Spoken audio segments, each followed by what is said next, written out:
Airbnb, Booking ou Google vont-ils demain devenir les grands ordonnateurs de l'industrie du tourisme?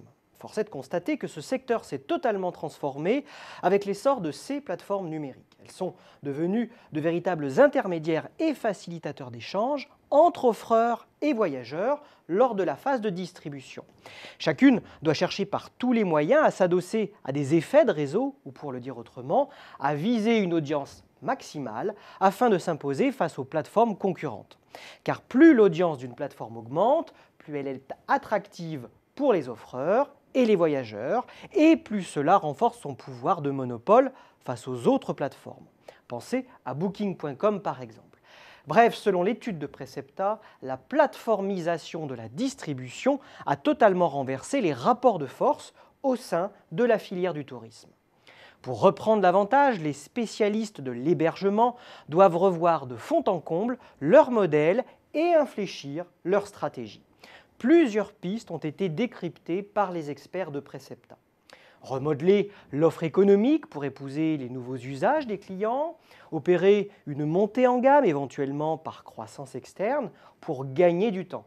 Mais ce déplacement sera délicat à effectuer compte tenu de la concurrence sur le haut du marché.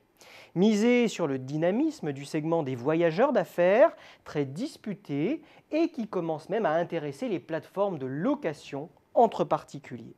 N'oublions pas les stratégies de riposte des hôteliers face aux OTA comme Booking, avec par exemple le lancement de plateformes propriétaires à l'image d'accorhotel.com ou de fairbooking.com, l'intégration horizontale du segment de la location entre particuliers comme l'a fait par exemple Accor Hotel, ou encore la déstandardisation de l'offre pour répondre aux nouvelles attentes des clients.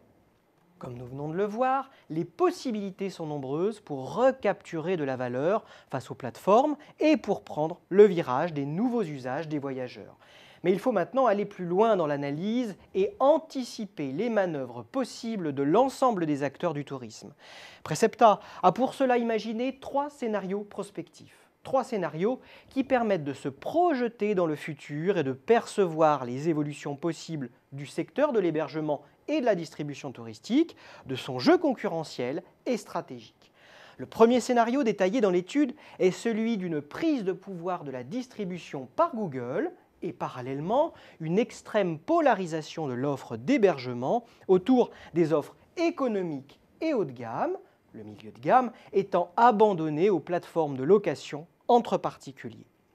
Le deuxième scénario permet de s'interroger sur l'avenir du secteur en cas de poursuite des tensions sécuritaires en France. Les entreprises du secteur devront alors gérer la baisse des volumes et donc revoir leur stratégie de développement. Le troisième scénario mise sur la persistance à bas niveau des taux d'intérêt, ce qui signifie pour les grands groupes un changement total de paradigme en matière d'investissement, sans oublier une accélération de la consolidation du secteur. Ces 3 scénarios prospectifs ont pour objectif de vous aider à mieux appréhender les futurs possibles de votre marché pour stimuler votre réflexion et vous préparer à l'action. Ils sont à découvrir dans la nouvelle étude Precepta.